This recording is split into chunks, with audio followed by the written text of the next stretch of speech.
Fala pessoal, tudo bem? Esse vídeo é para você que está pensando em construir a sua casa ou então seu empreendimento, comércio, está preocupado em quais projetos, quais documentos você deve dar entrada na prefeitura para conseguir o alvará, para conseguir a aprovação da tua obra. Beleza? Então se você tem interesse nesse assunto, acompanhe esse vídeo. Bora lá!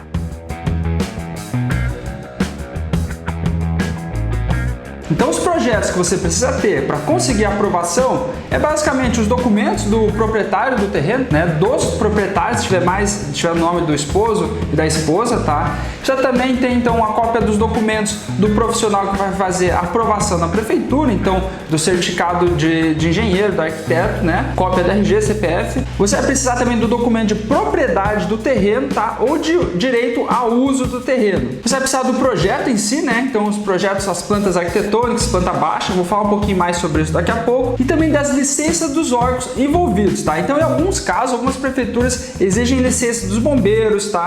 Da vigilância sanitária e do meio ambiente, tá? Então, esses órgãos muitas vezes estão envolvidos na questão da aprovação do teu projeto. Então, muitas vezes você vai ter que ir no bombeiro, conseguir a questão do licenciamento, né? Do PPCI. Às vezes você vai ter que ir também na vigilância sanitária, conseguir o alvará deles permitindo, né? Que você construa, que o teu projeto está de acordo com as normas, né? Então, você vai construir um restaurante, tem algumas normas específicas, tá? Você vai construir uma lanchonete, mercearia, são outras, não? Cada tipo de construção tem um órgão, né, fiscalizador competente. E o projeto é composto por vários desenhos, tá? Então eu vou estar indo aqui agora para a tela do meu computador e mostrando para você diretamente quais são os desenhos necessários no projeto. Vamos lá! Então, basicamente, num projeto deve constar a planta baixa, tá, do projeto, 2 cortes, planta de situação, planta de localização, elevações, fachada, tá? Então são esses os desenhos que são exigidos na aprovação de um projeto na prefeitura, tá?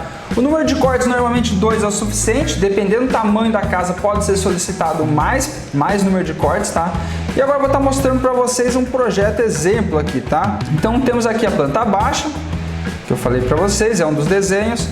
A planta de localização, tá? Em alguns locais essa também é chamada de planta de situação, varia um pouquinho do que a gente tem constatado aí com os nossos clientes, varia um pouquinho aí. Então a gente adapta essa planta ao nome, na necessidade de cada prefeitura.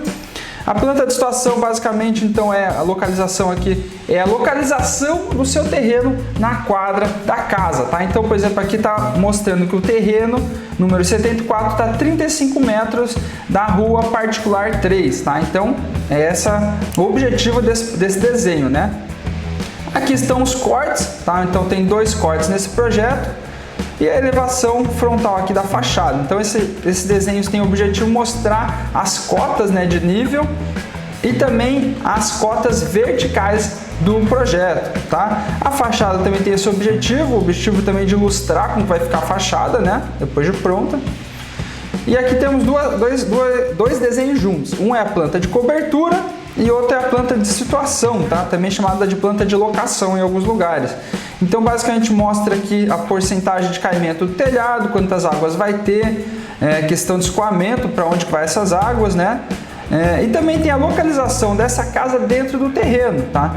Então essa casa tem que estar um recuo lateral, recuo frontal, tá? Ó, por exemplo, o recuo frontal aqui nós temos 3,15 mais 3,28, tá?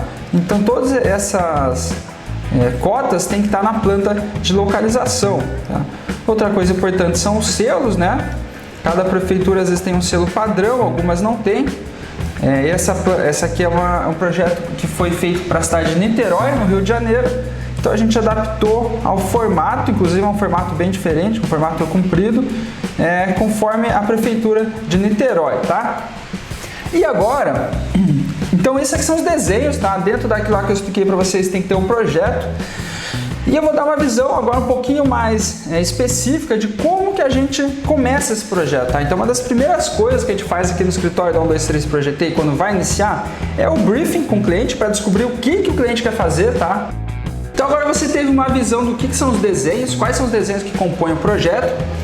E eu vou estar mostrando agora como que você inicia um projeto, quais são as primeiras etapas para você descobrir quais são os recuos laterais, recuos frontais, o que você pode construir ou não, tá? Então uma das primeiras coisas que a gente faz aqui no escritório da 123 Projetei, quando a gente vai iniciar um projeto, é o briefing com o cliente. Então a gente descobre as necessidades do cliente, tá? Em seguida, nós vamos analisar o plano diretor, nós vamos analisar o código de obra e todos os anexos exigidos pelo plano diretor da cidade da pessoa, tá? São nesses documentos que a gente descobre o que pode ser feito ou não, tá? E a gente começa a casar o sonho do cliente, a necessidade do cliente, com o que realmente pode ser feito na prática, tá? Então vamos para a tela do computador aqui que eu vou mostrar para vocês.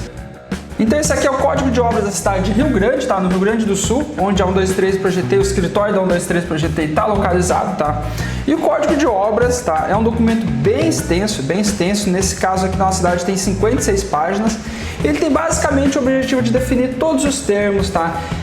Mostrar quanto que tem que ter de metragem quadrada mínima nos cômodos. Então, quanto pode ter um quarto? Pode ter um quarto de 4 metros quadrados? Não sei, normalmente não pode, tem que olhar o código de obras de cada cidade. Normalmente eles são bem parecidos entre si, então tem uma pequena variação entre os códigos de obra, mas existe, tá? Então você tem que analisar código por código de cada cidade. Então um código vai dizer que um quarto tem que ter pelo menos 9 metros, outras cidades já tem um código menos rígido que deixa construir quartos de 7 metros, tá? O código de obra define também a questão da abertura mínima de janelas, portas, tá? Isso tem normalmente a ver com a área do piso daquele ambiente. E define um monte de outras coisas, além de termos, formas, o que pode ser construído, o que não pode, questões ambientais, questão de demolição, aprovação de projeto. Então tudo que tem que ser feito tem que estar escrito. A questão aqui, ó, das escalas que tem que ser entregue cada desenho, tá? Então, para quem entende um pouco de projeto sabe que eles vêm em escalas, ó, por exemplo, essa planta baixa que eu mostrei está numa escala 1:100, tá? Ou seja, é 100 vezes menor do que a realidade, né? E basicamente define tudo, tá? Então o código de obras é um documento bem extenso e tem que ser analisado sempre que a gente vai começar um projeto para que tudo fique dentro das normas da sua cidade, tá? Depois que o código de obras é analisado, a gente analisa o plano diretor da cidade, tá? O que é o plano diretor? Basicamente, o plano diretor define o que pode ser construído em cada região, tá? Então, dependendo do interesse do seu município, algumas regiões vão permitir, por exemplo, construções mais altas, mais elevadas e outras menores, tá? Por exemplo, perto de aeroportos, normalmente você nunca vai poder construir casas maiores que 3 ou 6 metros de altura, tá? Isso que define é o plano diretor, tá? Então, eu peguei aqui o plano da cidade de Rio Grande, ó. Ele é composto por 3 páginas, tá? É um mapa bem coloridinho. Então você teria que basicamente achar o teu terreno aqui nesse mapa, tá? E descobrir qual que é a UR dele, tá? O R no caso é a unidade residencial, uso residencial na verdade, tá? O M é uso misto, tá? Tem vários tipos de uso. Então a gente vai pegar uma UR, vou pegar essa aqui, ó, UR23, tá? Beleza, então vamos dizer que a tua rua tá aqui dentro da UR23, tá? Vamos dizer que a tua aqui é a rua 14. É um bairro novo aqui da cidade, então nem tem nome direito nas ruas. Então você mora aqui na rua 14 e está dentro da UR 23, beleza? A primeira coisa que tem que fazer então é ir na planilha de uso, planilha geral, tá? No caso aqui esse documento chama tabela geral. Esse documento varia, tá, pessoal, de cidade para cidade. Todos esses anexos normalmente estão disponibilizados no site da prefeitura, tá? Algumas prefeituras ainda não estão modernizadas, então não tem. Às vezes a gente tem que entrar em contato com a prefeitura e descobrir onde estão esses documentos. Às vezes eles nos enviam por e-mail, tá? E a gente analisa isso aí. Tá? Então você mesmo pode estar olhando também na tua prefeitura e descobrir em cima da UR do teu loteamento alguns dados. Ó. Por exemplo, a UR23 ela tem uma densidade populacional 150, o uso é o código 03, o IA, ó, tá aqui, ó, IA é o código 21, a taxa de ocupação, o TO, é o código 17, a volumetria é o código 03 e o recuo é o código 09, tá? Então com esses códigos em mãos, ó, então vamos lá, por exemplo, esse primeiro aqui é a taxa de ocupação, tá? Então é um outro anexo que a gente usa e a nossa taxa de ocupação lá, a gente viu que era vamos mostrar aqui, a 17. Ó, então a 17, a taxa de ocupação permitida para esse terreno é 75%, tá? 75%.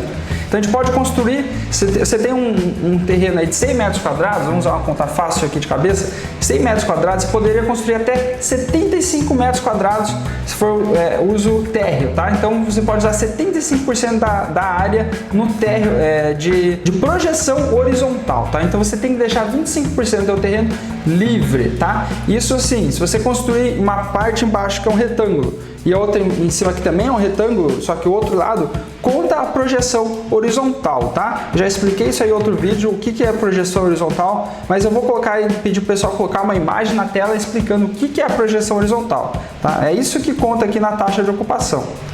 Beleza? Vamos ver aqui o próximo anexo. São as atividades permitidas, tá? A nosso terreno aqui é o 03, tá? E as atividades permitidas, basicamente, são todas descritas aqui. Então, habitação unifamiliar e coletiva, comércio, ó, pode ser comércio de carnes, fruteiras, padarias, peixarias, tá? Então, ele vai descrever tudo que você pode construir, que tipo de construção que você pode fazer aí no teu loteamento, tá? Então, bacana esse anexo aqui. Outro anexo aqui é recuo para ajardinamento. Então, vamos ver aqui o nosso recuo de ajardinamento. Vamos ver aqui, recuo para ajardinamento, código 09, tá? Então tá aqui, ó, REC 09. Então recuo código 09, J, que ele é isento de recuo de ajardinamento, tá? O recuo de ajardinamento é parecido com o recuo frontal, tá? É aquele recuo que você tem que deixar na frente da tua casa, tá? Então do início da casa até o alinhamento predial, até o início da calçada ali, tá? Então ele é isento. Vamos ver, volumetria. O nosso aqui é código 03, ó, o nosso terreno é código 03. Então o que ele permite? Ele permite construções de altura até 7,50 metros. Ele é isento de recuo na frente e isento de recuos laterais. Então, terreno perfeito, né? Você pode construir todo colado dos dois lados, tá? E também colar na frente, não precisa ter recuos laterais. Pode construir até 7,50 metros, ou seja, um sobrado, tá? É aquilo que a gente falou. Muitas vezes os clientes chegam nos questionando se podem construir aí triplex, edifícios altos, e a gente tem que, primeira coisa, analisar esse plano diretor antes de sair projetando, antes de sair realmente dando certeza para o cliente, tá? Então, basicamente, tá aqui.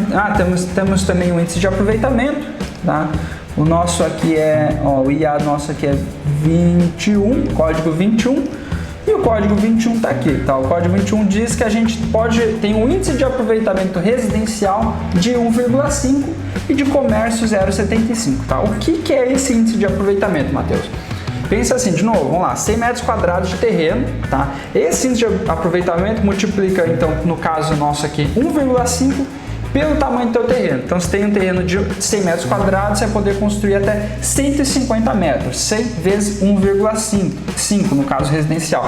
Então, somando aí os dois andares que você pode ter na tua casa, porque a gente descobriu que ela pode ter no máximo 7,50 metros, você pode, então, construir até 150 metros quadrados, tá? Pode ter mais no térreo, menos em cima, mais em cima, menos no térreo. Aí você vai distribuir como você quiser, tá? Respeitando sempre a taxa de ocupação, tá?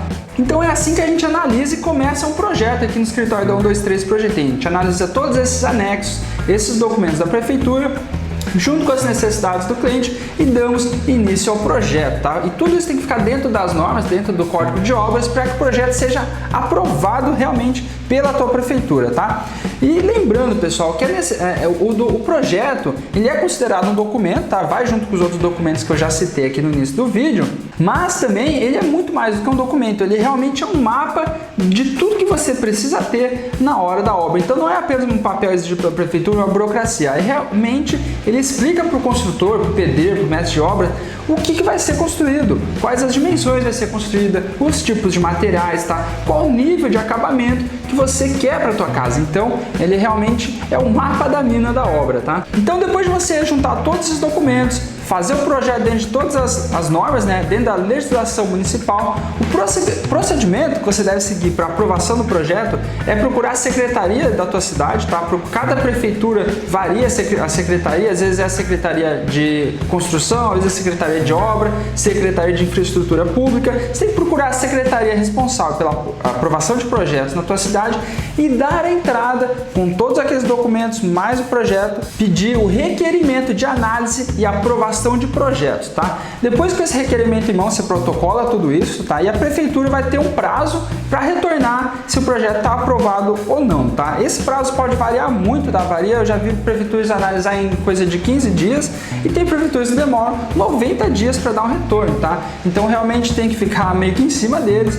e pedir, dependendo da tua urgência, para eles terem realmente um carinho especial aí do teu projeto para não demorar muito tempo, tá? Essa é a realidade das prefeituras brasileiras, infelizmente. Então, depois desse prazo, a prefeitura vai retornar, tá? Dizendo se o projeto está aprovado ou não. Caso ele não esteja aprovado, o profissional responsável tem que pegar esse projeto e fazer as correções que foram indicadas pela prefeitura, tá? E dar retorno de novo esse projeto para dentro da prefeitura para então ser aprovado. Bom, agora você deve estar curioso para saber quanto que vai custar toda essa brincadeira aí, né? Eu fiz um resuminho aqui na tela do meu computador mostrando todas as taxas que você vai ter que pagar. Vamos olhar? Então, basicamente, as taxas cobradas variam de prefeitura para prefeitura, tá? Mas eu fiz um resumão aqui do que eu já encontrei, né? Nessas centenas de projetos que a gente já fez aí para o Brasil inteiro, tá? Então, normalmente, tem uma taxa por metro quadrado do projeto. Tá? Todas as prefeituras têm essa taxa, até onde eu sei. Essa taxa varia de 50 centavos até R$30 por metro quadrado, tá? Então, por exemplo, se a tua prefeitura cobra R$2 o metro quadrado, você tem um projeto de 100 metros quadrados, só essa taxa aqui custa R$200, tá? Isso aqui são todas taxas para a prefeitura ou órgãos fiscalizadores, tá? Algumas prefeituras também cobram por taxa de revisão de projeto, então tem um valor fixo aí, varia de 30, 40, 90 reais por análise do projeto. Então, cada vez que o profissional entrega os projetos para a prefeitura retorna com uma guia, né, para pagamento para começar então a análise do projeto. Outras prefeituras cobram uma taxa por folha impressa, tá? É o caso aqui na cidade de Rio Grande. Então, cada folha que a gente entrega, né, naquele memorial para a prefeitura é cobrado um valor, tá? Então, esse valor aí varia de 50 centavos a R$2 por folha, tá?